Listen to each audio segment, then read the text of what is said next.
Hello, everyone. Welcome to CNN Today, the most trusted journalism in your language. I'm Bianca Ladriga. We tell you today's major global stories in about 5 minutes. It's Tuesday, July 23rd. Here is your CNN. President Joe Biden has ended his re-election bid and endorsed Vice President Kamala Harris to succeed him. In a phone call with CNN, Republican presidential nominee Donald Trump called him the worst president in U.S. history. Brian Abel has the details. A stunning change of mind for President Joe Biden, announcing he will no longer seek re-election in the 2024 race for the White House. While isolating with COVID, the president posting a letter on social media saying, "I believe it is in the best interest of my party and the country for me to stand down and to focus solely on fulfilling my duties as president for the remainder of my term." Shortly after announcing what will likely be the final chapter in his 50-plus year political career, Biden putting his support behind his running mate, Vice President Kamala Harris, to be the Democratic nominee. Harris responding to the president's decision, saying, "I am honored to have the president's endorsement, and my intention is to earn and win this nomination." Former president and Republican nominee Donald Trump reacting to Biden's move, saying on Truth Social, "Crooked Joe Biden was not fit to run for president and is certainly not fit to serve." Biden is the first president to drop out of a re-election bid since Lyndon Johnson in 1968.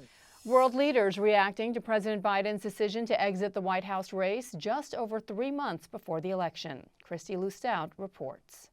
Messages from Asian leaders have been pouring in after U.S. President Joe Biden's bombshell announcement that he is exiting the presidential race. Now, under President Biden, the U.S. has bolstered ties with allies around the world, especially here in Asia, to counter a rising China.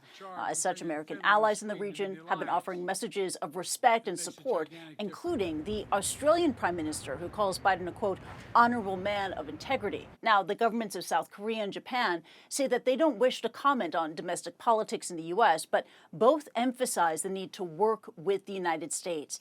In a statement, South Korea's presidential office says that it will continue to work closely with the U.S. to further develop the South Korea-U.S. Global Comprehensive Strategic Alliance, unquote. Now, Japan's Prime Minister, Fumio Kishida, says this, quote, "I recognize that President Biden's decision is based on his desire to make the best possible political decision. The Japan-U.S. alliance is the cornerstone of our nation's diplomatic security, and we will continue to monitor it closely," unquote. In contrast, the president of the Philippines directly responded to Biden's decision, saying that it's a, quote, demonstration of genuine statesmanship. Now, on the social media platform X, he adds this: "We thank him for his constant and unwavering support for the Philippines in a delicate and difficult time." And at today's Ministry of Foreign Affairs briefing in Beijing, spokesperson Mao Ning said that the U.S. election is America's own internal affair. China has no comment. Meanwhile, the Harris campaign says it has raised about $50 million in grassroots donations in less than 24 hours. She's also receiving a wave of support from Democratic lawmakers. Jeff Zeleny has the story. Vice President Kamala Harris receiving support from across the Democratic Party for her to replace President Biden on the Democratic ticket. In the wake of that bombshell announcement on Sunday, the vice president moving quickly, reaching out to senators, other lawmakers, state officials as well, asking them for her support. Now, she said in a statement that she intends to fight for this nomination. It certainly is not a done deal. However, the breadth of governors and senators and House members, including some governors who could be on her short list for a running mate, like potentially Pennsylvania Governor Josh Shapiro, Arizona Senator Mark Kelly, North Carolina Governor Roy Cooper. The list goes on, all through their names to support her candidacy, as did California Governor Gavin Newsom. Of course, he is a longtime potential rival of hers, but he certainly said he supports Harris. Thank you so much for watching CNN Today, the most trusted journalism in your language. We'll see you tomorrow.